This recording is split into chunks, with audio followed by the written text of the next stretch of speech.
राजस्थान प्रदेश Congress committee के अध्यक्ष माननीय श्री गोविंद सिंह डोटासरा जी के निर्देशानुसार आज जिला कांग्रेस कमेटी धौलपुर द्वारा गांधी पार्क में राष्ट्रपिता महात्मा गांधी की प्रतिमा के समक्ष विशाल धरना प्रदर्शन आयोजित किया गया तथा मोदी सरकार का पुतला दहन किया गया। इस अवसर पर माननीय न्यायालय द्वारा श्रीमती सोनिया गांधी जी एवं श्री राहुल गांधी जी के विरुद्ध प्रवर्तन निदेशालय ईडी की चार्जशीट को खारिज किए जाने का स्वागत करते हुए इसे सत्य, न्याय और लोकतंत्र की बड़ी जीत बताया गया।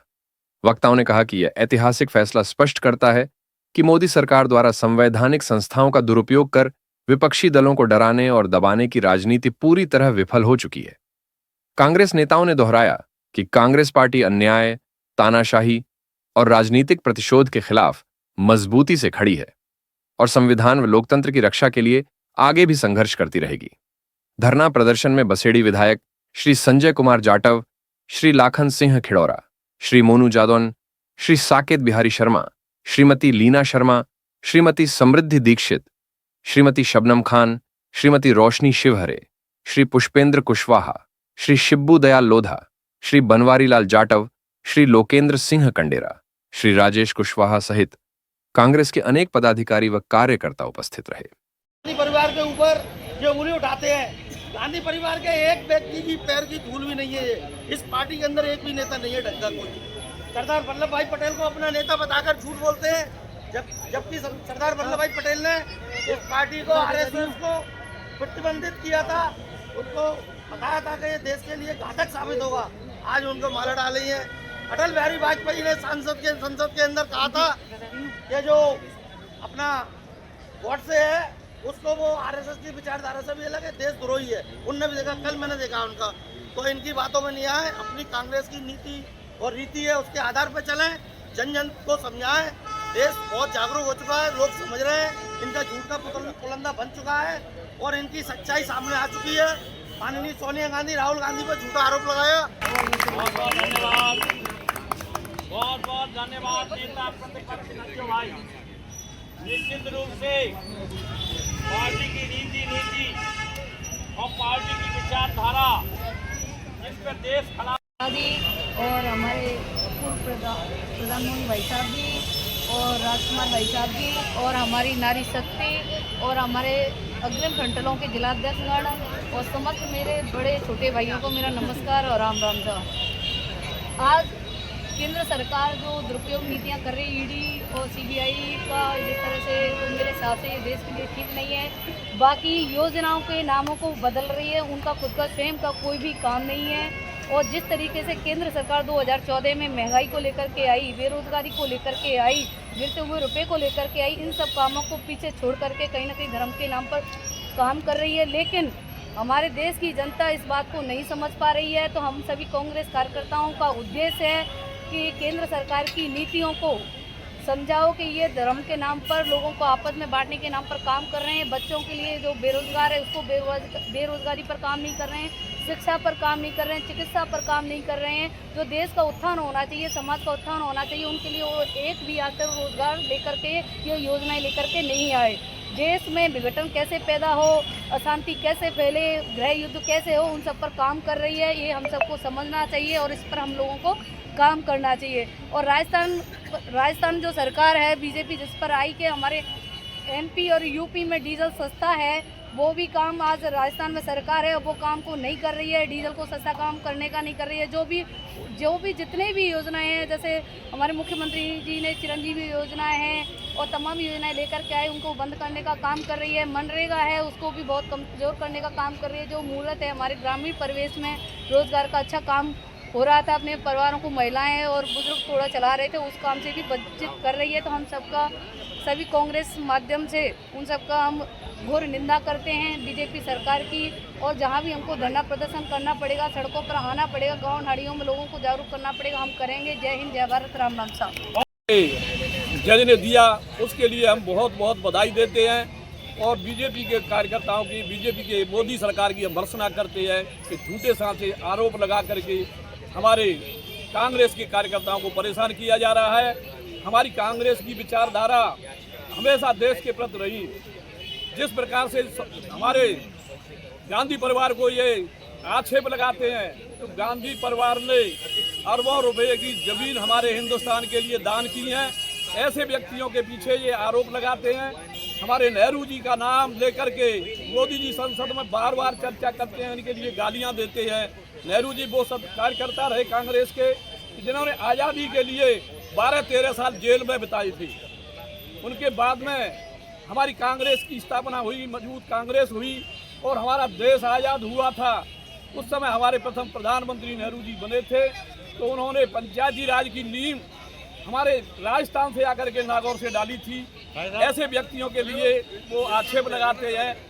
हमारे उनके बाद में इंदिरा गांधी जी हुई थी, तो उन्होंने देखा था आप लोगों ने कि हमारी इंदिरा गांधी जी ने जिस प्रकार से हमारे किसानों के लिए बैंकों का राष्ट्रीयकरण किया कि जिससे हमारे देश का किसान जागरूक हो और उनकी हालत में सुधार आए। तो ये आज हमारी जो बैंकों की देन है, हमारे इंदिरा गांधी जी ने हमारे लिए जो दी थी, तो उससे आज हमारे किसानों के लिए खुशहाली हुई। जो अपने ट्रैक्टर, वाहन और मवेशी, जो भैंस, सारी जो हमारे किसानों के काम आने वाली चीज़ें, वो इंदिरा गांधी जी की देन थी। इंदिरा गांधी जी ने जिस प्रकार से शासन किया, चाहे कश्मीर से लेकर के पंजाब तक, पाकिस्तान तक, कहीं भी कभी कोई हल्ला नहीं हुआ था, न उपद्रव हुए थे। जिस प्रकार से पाकिस्तान के लड़ाई को 7 दिन में उन्होंने समाप्त करके हमारे देश के लिए एक झंडा का बुलंद किया था, वो हमारी सम्मानीय इंदिरा गांधी जी थी। बाद में राजीव गांधी जी हुए, तो राजीव गांधी जी ने हमारे देश के लिए सबसे बड़ी योजना दी थी। आज जो मोदी जी कह रहे हैं कि हमें कंप्यूटर की शिक्षा, वो कंप्यूटर की शिक्षा हमारे राजीव गांधी जी की देन थी।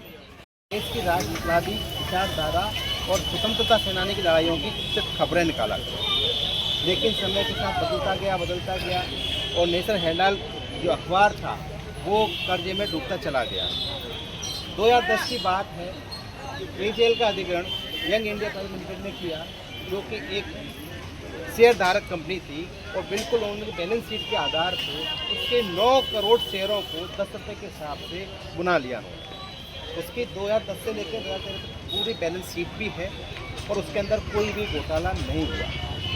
लेकिन नवंबर 2012 के अंदर हमारे भारतीय जनता पार्टी के सांसद साहब सुब्रमण्यम स्वामी जी ने एक मेट्रोपोलियन न्यायालय के अंदर एक याचिका दायर की थी कि इसके अंतर्गत लगभग 90 करोड़ रुपए के साथ साथ 120 करोड़ रुपये का, यानी 172 करोड़ रुपये का घोटाला हुआ है। उस पर जांच में थी और मेट्रोपोलियन ने फर्स्ट आधार पे पार्टी बनाया सबको, जिसके अंदर 5 लोग थे, जिसके अंदर सैम पित्रोदा जी थे, मोतीलाल वोरा जी थे, राहुल गांधी जी थे, सोनिया गांधी जी थे, एक अन्य लोग थे। उनको बनाया गया इस आधार को कि भाई पहला प्रथम साक्ष्य आपके खिलाफ है। लेकिन हम लोग कांग्रेस पार्टी उस मेट्रोपोलिटन न्यायालय के आधार को लेकर के हमने याचिका दायर की हाई कोर्ट के अंदर। हाई कोर्ट ने उसको जब देखा, समझा, परखा, तो हाई कोर्ट ने, दिल्ली उच्चतम न्यायालय ने दिशा निर्देश दिए सुब्रमण्यम स्वामी जी को कि भाई आप अपना जो भी आपके पास जवाब है वो हमें प्रस्तुत करें। लेकिन उन्होंने वहाँ जवाब प्रस्तुत नहीं किया और मेट्रोपोलिटन के अंदर ही जवाब प्रस्तुत किया। वहाँ पे हमारे आदरणीय नेताओं को तारीख तय की गई थी कि भाई इस तारीख को उपस्थित हो। वो हम वहाँ पे गए, उपस्थित हुए और उनको वहाँ पे जमानत दी गई बाकायदा। जमानत देने के बाद पार्टी के नेताओं ने इसको चैलेंज किया दिल्ली हाई कोर्ट के अंदर। हाई कोर्ट में जब मामला गया तो उन्होंने जो बैलेंस शीट को पूर्ण जो कहते हैं ना रिवाइज करने के लिए देखा कि भाई इसमें घोटाला हुआ कि नहीं, उसके फैसले को उन्होंने पलटा दिल्ली हाई कोर्ट ने कि आप ऐसा काम नहीं करोगे। जब दिल्ली हाई कोर्ट फैसला देने वाली थी तो उसमें से ये जज साहब थे वो उसमें से हट चुके कि भाई मैं इसमें फैसला नहीं दूंगा। हमने वापस अपील की कि साहब इस जज साहब से सुनवाई की जाए, लेकिन उस जज साहब से सुनवाई नहीं की गई। जब फैसला आया गया तो उसके अंदर भी प्रथम दृष्टया इनको परवादी बनाया गया। फिर हमने दरवाज़ा खटखटाया सुप्रीम कोर्ट का और सुप्रीम कोर्ट ने संज्ञान लेते हुए 2 बार क्लीन चिट उसमें 2 बार क्लीन चिट थी। 2 बार क्लीन चिट देने के बावजूद भी 2019 के अंदर और अप्रैल 2024 के अंदर बाकायदा ईडी को फिर 751 की अटैच संपत्ति करके कि भाई इंडिया लिमिटेड के द्वारा घोटाला हुआ है, वापस उन्होंने FIR दर्ज कराई।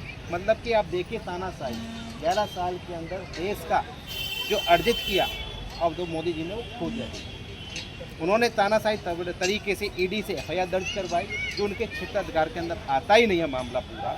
सुप्रीम कोर्ट ने वापस फिर संज्ञान लिया और कल स्पष्ट कह दिया बिल्कुल कि आप प्रतिशोध की राजनीति कर रहे हैं। हमने पहले भी फैसला दिया है, इस तरह का कोई घोटाला नहीं हुआ, कोई भ्रष्टाचार नहीं हुआ। बाकायदा जिस तरह से शेयर धारक होते हैं, शेयर धारकों ने अपने शेयर खरीदे, शेयर बेचे और इसके अंदर किसी तरह का कोई घोटाला नहीं हुआ है। ना दिल्ली ना उत्तर प्रदेश के अंदर कोई भी जो 751 करोड़ की संपत्ति अटैच की गई है वो बिल्कुल बेबुनियाद है। और बिल्कुल साफ स्पष्ट कह दिया, ईडी को टोक टूक जवाब दे दिए कि आप इसमें कोई काम नहीं करेंगे, आपका क्षेत्राधिकार नहीं है और हम इसमें कोई संज्ञान नहीं लेंगे और आपकी याचिका को खारिज किया। सुप्रीम कोर्ट ने ईडी की याचिका को खारिज कर दिया। इस तरह से सच्ची जीत हुई। परेशान हो सकता है सब, लेकिन पराजित नहीं हो सकता। इस तरह से हमने धरना प्रदर्शन किया है। एआईसीसी पीसीसी के दिशा निर्देश का डीसीसी का अपना काम कर रही है और हम माननीय प्रधानमंत्री मोदी जी का पुतला फूकेंगे।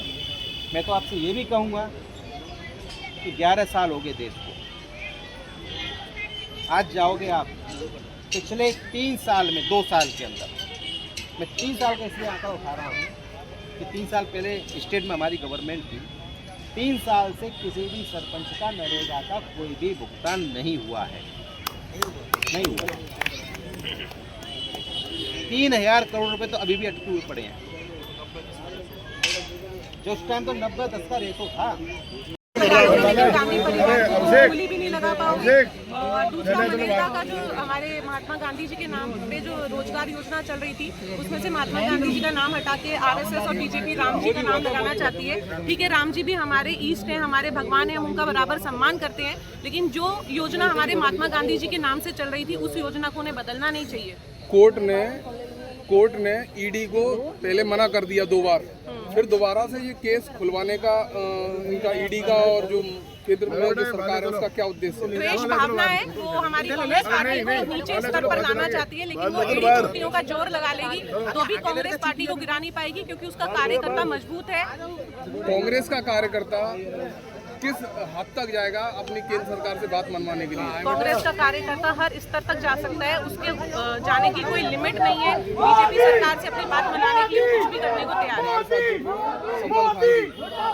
बताइए आपका क्या मत है, आपके क्या विचार है इस आज के कार्यक्रम के लिए? हमारा यही विचार है कि कांग्रेस परिवार पे उन्होंने इल्जाम लगाए थे, वो आज कोर्ट ने खारिज कर दिए। तो मोदी जी को ये दिखाना चाह रहे हैं आप कांग्रेस परिवार के लिए कुछ भी कर लो, पर कांग्रेस परिवार डरेगी नहीं, हारेगी। नरेंद्र मोदी मुर्दाबाद, मुर्दाबाद, मुर्दाबाद। नरेंद्र मोदी मुर्दाबाद, मुर्दाबाद, मुर्दाबाद। मोदी जब जब करता है पुलिस को आगे करता है, जब मोदी करता है ईडी को आगे करता है, जब मोदी करता है ईडी को आगे करता है। नरेंद्र मोदी मुर्दाबाद, मुर्दाबाद, कांग्रेस पार्टी, कांग्रेस पार्टी जिंदाबाद।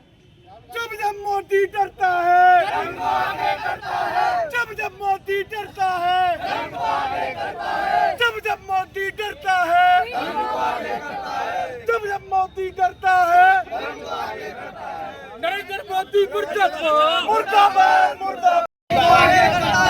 नरेंद्र मोदी मुर्दाबाद, मुर्दाबाद, मुर्दाबाद। नरेंद्र मोदी मुर्दाबाद, मुर्दाबाद, मुर्दाबाद। मोदी तेरी तानाशाही नहीं चलेगी, नहीं चलेगी। मोदी तेरी तानाशाही नहीं चलेगी, नहीं चलेगी। जब तक मोदी करता है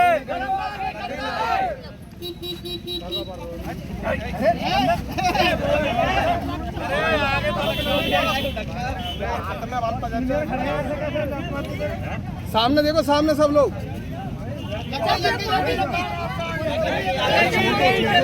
हट जाओ, हटो पीछे, हटाओ। मोदी मुर्दाबाद, मोदी तेरी तानाशाही मुर्दाबाद, मोदी तेरी तानाशाही नहीं चलेगी, मोदी तेरी तानाशाही नहीं चलेगी। राहुल गांधी जिंदाबाद, राहुल गांधी जिंदाबाद, राहुल गांधी जिंदाबाद। नहीं चलेगी, नहीं चलेगी, नहीं चलेगी, नहीं चलेगी। पुलिस को आगे करता है, मोदी डरता है, पुलिस को आगे करता है। कांग्रेस पार्टी जिंदाबाद, कांग्रेस पार्टी जिंदाबाद।